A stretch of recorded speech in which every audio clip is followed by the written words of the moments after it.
We're obviously big fans of the Elder Scrolls ourselves. These are the kind of games that we would be playing if we weren't here making them. This is the whole important part. This is the frothing, or as we say here, making a potion. How do we make potions in Skyrim? There are about 30 or 40 of us. We've been together for over 10 years at Bethesda Game Studios. These are the same leads that were working on Morrowind, Oblivion, and this is their third Elder Scrolls game with Skyrim. It wasn't a question of whether we were going to do a fifth one. It was more, what did we want it to be? How is it going to be different? Skyrim is sort of this culmination of over a decade's worth of making open-world RPGs, and we're trying to take everything that we've learned and focus it onto this one game. You're the leader of the rebellion. I thought it was weird when you said, "You're the leader of the rebellion." Like, is it just because it's a robo voice? It sort of starts like with a kernel of ideas that Todd has, and a couple of the key people who've been here for a long time worked on all the Elder Scrolls. So we sort of know, like, after the previous game, what was the feedback, or what was that game? Then where is this game set? What do we want to do different? What do we want to improve upon? Usually with great gnashing of teeth. That's usually where you start. One of the reasons why we did Skyrim is it has more developed lore than some of the other places. We've written more about it. There's been more references in books. So we knew more about it. We had more of a starting place, and it was also, we thought it was cool lore. What is the tone of the game? How does the player feel about the world they're in? We're going to let you create who you want to be, so we don't want to define as much who you are, as much as how do you feel about the world that you are exploring. And so for us, when we first start talking about one, is what is the tone of the world? And then everything else comes out of that. So Matt will go off and make art and start to sort of get the look based on what Todd has said and what they talked about. And the designers, Bruce and those guys, will go off and sort of come up with the main quest and the characters. And then we just meet each week and talk about it and iterate upon it and see what works and what doesn't. Oblivion, the last game we did in the Elder Scrolls universe, was a very core fantasy where the area it was set in, Cyrodiil, was very much all races, all ethnicities, all cultures, all, you know, it tried to be a little bit of everything. Skyrim is much more of our hardcore, like, Viking fantasy. We sort of settled on Skyrim as, you know, different from Cyrodiil, which was very civilized and the center of the empire, and we wanted to kind of mix things up, make it rougher, less peaceful, definitely, you know, more brutal.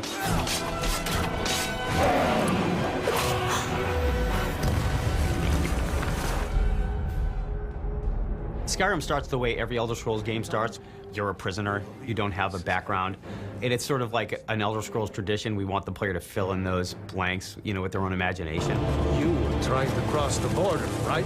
Skyrim was fine until you came along. Elder Scrolls especially, we give you, you're a blank slate. And we've wiped your history clean, and you're free to make your story as you wish. And in this particular case, you're being led to your execution. And the execution is interrupted by a dragon attack. And into the keep! You were a criminal and you were accused of some crime, but it's like, what is this other stuff going around? There's this weird civil war going on. He doesn't have the men. That's not what my scouts report, sir. And there's a lot of tension in the world. And in Oblivion, you weren't the person that saved the world. You helped the person save the world. But we definitely knew, like, this is Skyrim, you know, the land of the barbarians. We want you to feel like, you know, the Nord hero here.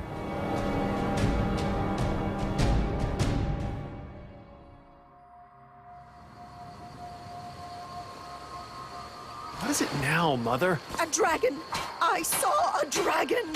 If you were to look at the PowerPoint way back in the day, dragons was #1 on that list. We are going to do dragons in a way that you've never seen before in any RPG. We haven't had dragons in the Elder Scrolls. We had one in Redguard, but that game is set in the past. And so there kind of becomes these mythical creatures people talk about, but you never quite see.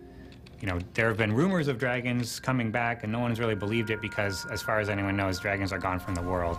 They've all been killed off, you know, hundreds of years ago. But now here's this dragon. What's that about? The Nords have this god in their pantheon, Alduin. Alduin, who is this, I don't want to say evil, but dark god in the Elder Scrolls lore, he is a dragon. In the ancient times, he sort of ruled over the humans in this part of the world. Alduin's Wall is sort of a history in stone. of the last time that dragons were seriously resisted by the human beings of the world. And it tells the story of how Alduin was defeated the first time. And the prophecy goes that he will return and eat the world. Well, that's what happens in Skyrim. And part of what is written on the wall is the player's journey, the player's destiny. And so you start out trying to figure out, what does it have to do with me? Pretty early on, you learn that you're Dragonborn, and so you're trying to figure out, what does that mean? The Dragonborn is someone who has the soul of a dragon, and there hasn't been one in so long. People almost wonder if it's a myth. You don't have a chance. Dragonborn is that's something where it gets really kind of metaphysical, we don't want to define it too much. That's what we do want it to be. Well, how does that work? You show up and you start exhibiting these powers, and people are like, oh my God, could it be true? Is this the Dragonborn? Does this person have the voice, the Thuum, this power of old? And if so, what does that mean? And what it really comes down to mean is anointed by the gods with the soul of a dragon. This is something that, once every few generations, you have someone who's born with this ability. So you as the Dragonborn, you must resolve the problem with the dragons. You must find out what it is they're back here for, and you have to take this head on.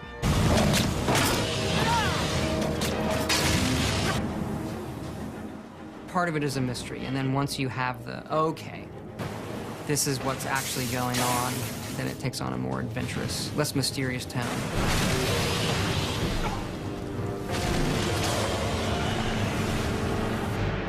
Like a lot of game story ideas, it comes in little fits and spurts, and it starts with something simple and starts to grow into something more elaborate, and finally you take away some of the excess and you're left with something rather clean.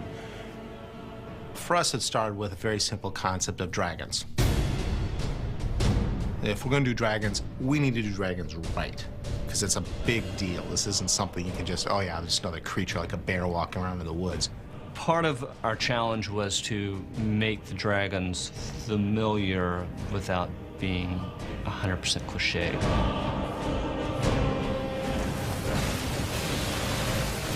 We definitely like them being characters. They had a culture. They may be terrifying and they may be brutal, but they're also sentient and intelligent, and they have a language, and they can speak, and they will speak to you at times. But they also have a sort of distinct sort of Nordic flavor to them.